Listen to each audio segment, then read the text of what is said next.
Welcome to Hands in Harmony Wellness Journey, turning your challenges to triumph. During these trying times, we all come up with different types of challenges in our lives.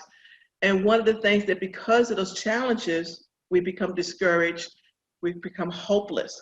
And so one of the things that I am doing with this channel is to show you how you can change those challenges to triumph, to living a healthier life, to living a better life, and to stop beating yourself up or putting your head in the sand or just get discouraged.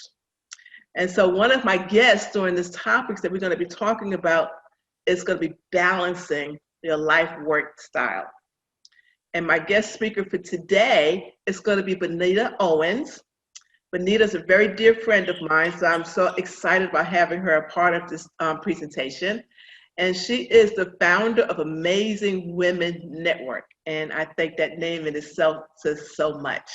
She is a certified life coach, speaker, an author. She just released a new book. So I'm going to have her talk about that book a little bit later so that you can go ahead and get some more information about that. So today we're going to talk about how we could take care of self-care. Very important type of topic that we need to all embrace, because if you're not taking care of self, then you can't take care of others. So Bonita, if you can, before we get started, can you just talk a little bit about yourself and what got you started with Amazing Women Network, and then how that could also relate to self-care? I sure can. Thank you so much, Nancy, first for having me. I'm really excited to share with your viewers, and I love what you're doing. And yeah, I am like you said, a certified coach, author, speaker. I help professional women who are drained and lost their passion to find their passion and purpose and meaningful work, and in a way that aligns with who they are. And so I'm really passionate about helping those women who give it all away, who's professional and they're moms and they have so many roles, and they do get out of balance very easily. And I think, because we are women, we are nurturers by nature, so it is natural for us to forget about who we are. And that is why I do what I do, because I realized for myself that I was forgetting about me. I was focusing on everybody else, trying to make sure everybody else was taken care of. And I had forgotten about me. I had lost me, and I wasn't taking care of me. And I love what you said. And I say this all the time to women. If we don't take care of ourselves, we can't show up in the best way so that we can continue to do what we do in the way we want to do it. You cannot pour from an empty cup. And so I think it's so important for women to give themselves permission to pour into themselves so that they can continue to pour out. Well, one of the things that you did say, and I really like what you said about nurturers. What is it about nurturers that feel that self-care is two different things? Well, I think because if you look at, say, moms with a baby, or when you look at even animals, right? They take care of their young, and they want to protect their young, and they want to make sure everything is okay. They want to keep them safe and warm and fed. And so I think we get into this habit, if you will, starting off, especially when we start, first time moms, and it's instinctual. And so I think what happens is we're just everything that we're nurturing is outside of ourselves. And I think two things happen. One, I think we just forget because we're so used to giving out. We think nurturing is just for other people. And the other thing I've noticed with working with women is that it's a learned behavior, because we see our mothers do it, our grandmothers do it, they see their mothers do it, their grandmothers do it, and we think that's the way it should be. In order to be that, good mom or wife or sister, whatever, all the roles we play, I think we assume that means that we're supposed to give out to everybody else, and then we're not supposed to take care of ourselves, because it can feel selfish for some people because they've never seen it done. They didn't see their mother do it. Their mother didn't see their mother do it. So I've seen with talking with women that it's a generational learned behavior. And that's one thing I really want to break. I want to let women know, listen, you can take care of others, you can take care of yourself, and it's all okay. And it's not only is it okay, it's needed, it's imperative. Because what I found is that women are just running on fumes, and they're tired, they're cranky, they're not present in their lives. So they're doing all these things, and yet who's benefiting from it? I mean, yeah, the food's getting on the table and the work's getting done, but at what cost to your health, to your well-being? And that's a very good point, because when you think about it, and as a nurse and also owning a wellness center, I find a lot of times we forget about that. We think about more about others, and you said that very well when you said generations after each other. But what do you talk to your clients on how to break what we like to say sometimes the generational curse? Yeah. And I think that's a good term for it. One of the things that, again, what I say, and I alluded to it, is that for women to give themselves permission to take care of them, so that, because a lot of times, and I'm gonna give you a little story about a client that I had that really loved and admired her grandmother. And she came to me because she felt like she was giving it all, doing for everybody else, didn't really have anything on her own for herself. And she wanted to reinvent herself. And as we were having a conversation, we started talking about her grandmother and how she really admired her grandmother. And her grandmother was instrumental in helping her get where she is. She was a professional, successful woman. And her grandmother was instrumental in that, gave her the money to go to college. And as the conversation went on, I learned that her grandmother was one who gave it all away. She never did anything for herself. And her grandmother, the night before she was supposed to take another family member to go apply for a job, her grandmother died. And I asked, well, what happened with your grandmother? And she had health issues. And that could be managed for the most part with lifestyle. Mm-hmm. And I thought, oh, so did your grandmother take care of herself? And she said, no, she really didn't. And so in that, as great as her grandmother was, and what I see is because she admired her grandmother and she saw her grandmother giving it all away, she felt guilty for even thinking about herself. And what I tell women is put yourself first. And it sounds selfish, but it's not selfish, because just like they say on the airplane, right? Put your oxygen mask on first before you help your neighbor. If you don't do that, you're going to run out of steam and you're not going to be able to help the other person. And so one of the things I help women with is to give themselves permission by reframing how they think about self-care, how they think about putting themselves first, and realize, listen, I'm not telling you you just throw everybody out and you don't care about anyone else. No, because you care about other people, take care of you. So that's the first thing that I really help women do, is reframe what that even means. Mm-hmm. And the other thing too, and I'm going to kind of talk about a little bit more about the reframing, is that yes and no. How is it, do you find that women have a problem with saying no? Is that part of that embedded thing that kind of comes in there that they've been taught, being able to say no? Oh my gosh, I can't believe you brought this up. Yes, because that was one of my 3 things that I was going to talk about with women. So let me back up since you alluded to that. So one, there's three things, I think the top three things that I want women to know when it comes to self-care. One is give yourself permission, meaning take time daily to do something for you. I like to say self-care is not manis, petties, and massages, although I love all of them. But it's more than that. That's part of it. But that's more than that. What are you doing for yourself daily? Taking out time for yourself daily. And I tell women, first thing in the morning, give it to you. Whether it's 5, 15, 20 minutes, take out time to meditate, which has been just a life changer for me.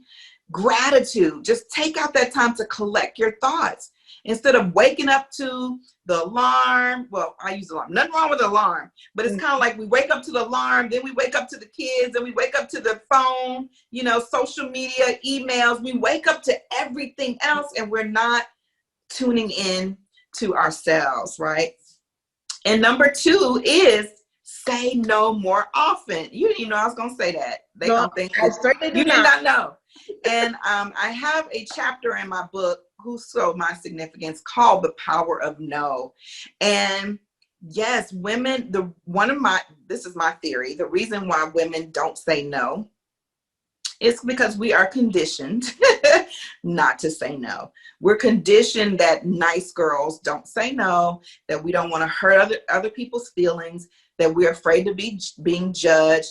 We're afraid people are going to think we're not helpful or we're not nice.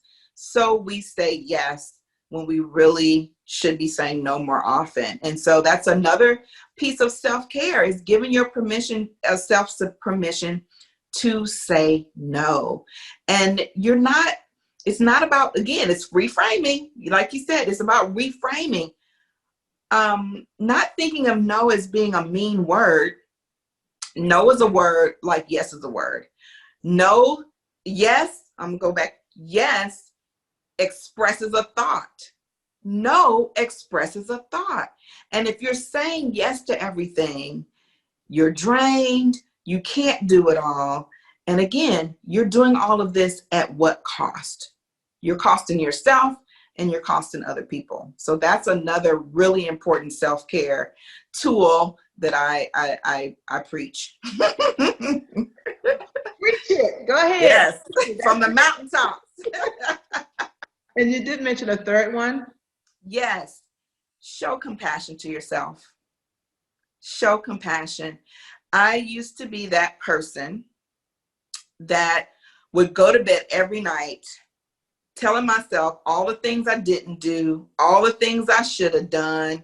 Why can't I get it right? Why did I messed this up. I messed that up. I would have that negative self-talk until one day I realized, wait a minute, how am I going to produce anything positive and get to the life I want by telling myself all the things I'm not doing every single night?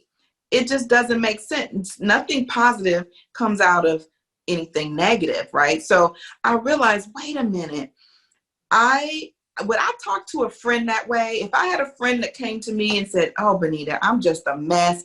I can't seem to get it together. I didn't do this. I didn't do that. I would say, girl, stop being so hard on yourself.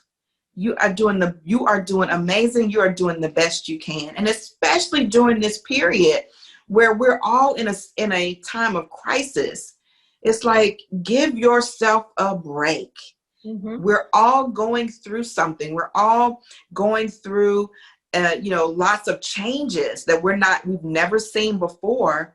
And so if you're not feeling like doing a lot of stuff at specific times, or if you feel that you need to do things differently, or if you just want to stay in your pajamas all day one day, it's okay. Give yourself that compassion. And what I say is, talk to yourself as you would a friend. If you wouldn't talk negatively to your friend, then by golly, you shouldn't talk negatively to you.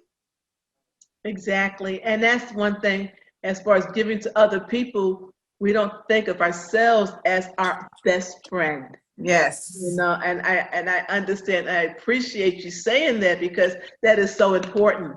And the other point that you made about saying no and giving yourself permission to do that.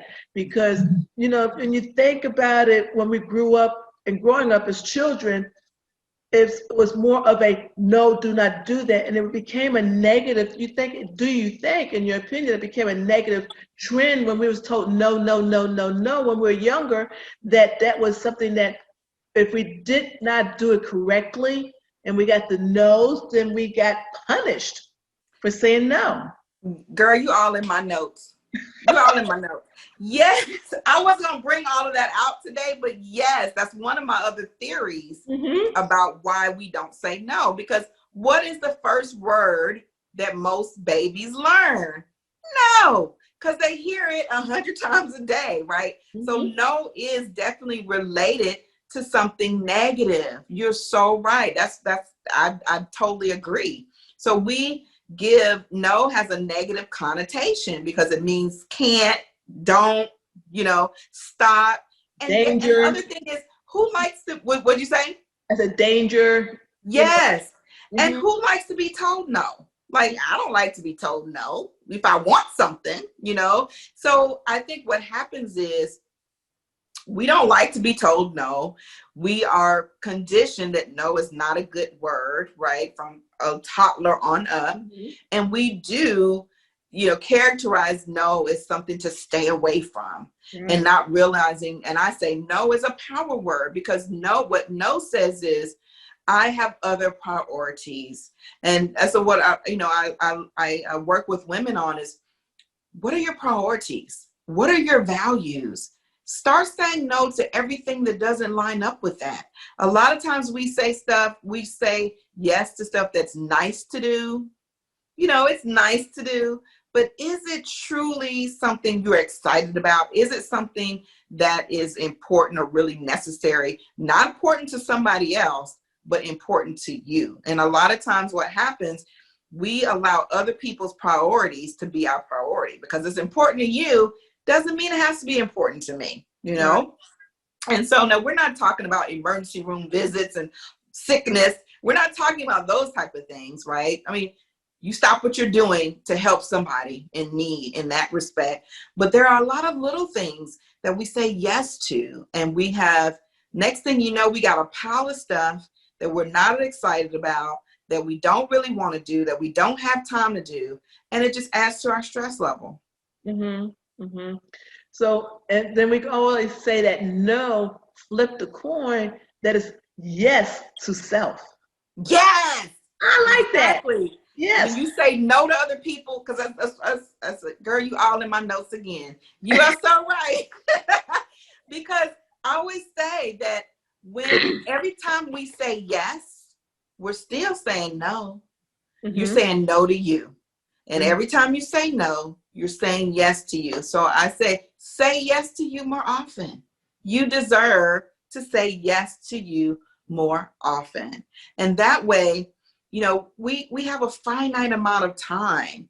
And it's like, why spend a lot of time doing a lot of things that does not excite you, does not leave a mark on the world, does not mean a whole lot. I think, you know, in this time, we do a lot of busy work, you know? If we just all these things that happen. And it's like, how can you prioritize? How can you do less and experience more, you know, with less? And so I think it's so important. So what would you recommend, or what do you recommend to your clients on self-care, or how they could break that cycle? What are some of the things that you recommend to them to do? Well, within the three things, again, I say being committed to your time, being committed to time to yourself every single day. If it's 1 minute, 5 minutes, whatever time you have, I always recommend at least 5 minutes. Don't give your time to everybody else when you first wake up. Give your time to yourself. And and again, just look at all the things that you're saying yes to.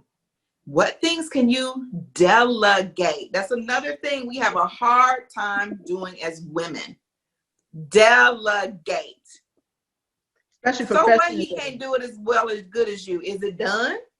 Mm-hmm. Okay, and so I had to learn this with my husband, with my kids. It's like, you gotta delegate. So many of us, we're trying to do everything, and you know what happens? We get mad at everybody because we doing everything, but they let you do everything because you do everything. So it's like, wait a minute, why am I having an attitude with them when I have conditioned them that I do everything? And so we have to learn how to delegate and let go. Stop being a control freak. Let go and let other people in your life do it. And ask for help. A lot of strong women have problems asking for help. And what I learned is that asking for help doesn't make you weak. It doesn't even mean you can't do it. It just means you're choosing not to carry the load by yourself. Why carry the load by yourself when you can ask for help? We are not meant to be islands unto ourselves. And I always say that anybody who did anything great had help. Jesus had help. So what we need help. So, we are to ask for help, learn how to delegate, and really give ourselves permission to do the things that make you happy, that make you excited, and make you energized. More energy givers in your life instead of energy takers in your life. Yeah. I really appreciate those key points. Now, sometimes learned behavior takes time. So, Mm-hmm. in doing that, do you recommend that maybe 5 minutes, but then increase? And would you recommend that somebody do a journal? And if they do journals, how would they be able to structure that? Yeah, yes, definitely journaling is one of the other, and I wrote that down and didn't say it, but yeah, journaling is another practice. I think in a nutshell, have practices, but I really always recommend meditating being one part of the practice. Um, and yes, I mean, people are different. I would say at least 15 and 20 minutes a day to work up to. Mm-hmm. That's my recommendation. And like you said, people have to work up to that. So I'm like, okay, you got 5 minutes. Because to tell people, oh, you mean I got to get up 20 to 30 minutes earlier to do this? Well, yeah. But then I say, okay, are you worth 5 minutes? Are you worth? Because I believe you're worth 5, and help people. And journaling is another practice. So what I would say to you is that, yes, that figure out what practices can help you with your managing your stress, help you to be more present. Because what happens is, that's why I think meditation is so amazing, because it helps you to be more present and it helps you to start thinking about what you're doing. Otherwise, I think, you remember the movie Groundhog Day, when, it gets up every day and it's the same thing every day. And I think a lot of us get into that rut. It's like the same thing every day because we're not present. We're just going through the motions. We're not really present to our lives. Somebody called and I thought I put on Do Not Disturb. We're not really present to our lives. Mm-hmm. And what meditation helps you to be still so you can get more direction, so you can be more present. And you'll be like, why I keep doing this? Why do I keep doing this? I need to do something different. Wait a minute. Why do I make these decisions? And it really helps to, lead and guide you as to what kinds of changes you need to make, so that you can take care of you and be more of who you are. Mm-hmm. Journaling is another good thing, like you said, because it helps you be present. It helps you get your thoughts down. I love to do gratitude. That's another one of my, what I would say, a morning ritual. I believe in morning rituals. And if you can do even a night ritual, it doesn't even have to be long, but journaling is another important part, because I like to do gratitude every day. Write down, what are you grateful for? Write down what your thoughts, how are you feeling? A nighttime ritual is journaling. I don't always do my nights, I'm not as dedicated. I'm trying to get more dedicated in my night routine, but But I like at night to write down, you know, the things, my reflections on the day and what I did well and what I want to do better, you know. And I don't say what I did wrong or what I didn't do, but what do I want to do better? You know, what do I want to improve upon? And it just helps us to reflect. The more we can reflect and be present to our lives, the more we grow and the better we become and the less stressed we are. Oh, wow. I mean, you've just given so much words of wisdom, and I really appreciate that. I'm sorry if I took your notes because I have a passion about that too, because I mean, I'm even guilty of it as well, you know, especially I think a lot of women, whether or not they're mothers or just business women or professionals, we got that inherited or that generational type of instilled in us behavior. And so, and that's why I'm so grateful to having you to being one of my speakers on this particular very sensitive topic. And there's so much that you spoke about that I would love to have you come back and do some more discussions on this. But I would like to be able to ask you, I know you have so you have your book and you have some challenges and some other things that I think our viewers would love to partake. If you would like to talk about that, you know, I welcome you to you know, elaborate on it a little bit more. Okay, wonderful. Yeah, so my book, I'll mention that again, Who Stole My Significance? You can find it on Amazon, and it's about my journey. It's about my journey in owning my voice and giving myself permission to take care of myself. All the things I talked about because I've gone through it and I'm still on a journey. So I just talk about a lot of things surrounding women being able to own who they are and really stepping out in a powerful way. I do have a challenge coming up, Power Vulnerability Challenge, and it's for those women. I'm gonna subtitle it, The Go-To Girl. You're that go-to girl that everybody depends on, everybody goes to. And the question I ask is, well, who does the go-to girl go to? And it's so really about, you know, again, not being the strong woman all the time. How do you ask for help? How do you be vulnerable and not have to kind of keep it all going for everybody all the time? So that's October the 18th. And I would love to give a freebie. I talked about self-compassion and negative self-talk. And I have a 5-minute guide to amazing self-talk. So it just gives you some more pointers and tips on beginning to give yourself what you need, talking to yourself like a friend. So you can get that at bit.ly/good self-talk. And we'll put those, and I can also put the link for the challenge as well. bit.ly/good self-talk is for that. And we'll just put it in for the challenge. You'll get all the links you need to get in touch with me. You can find me Facebook, Instagram, and LinkedIn through Amazing Women Network on all social media channels. Well, thank you so much, Bonita, for being my guest, for being the beautiful woman that you are, for sharing to the world the things that's going to make us better individuals. And I really do appreciate that. And one of the things I like to say before we close our program today, a lot of the things that Bonita is talking about, the self-care, the gratitudes, the meditation, Hands in Harmony, we have created a online wellness classes.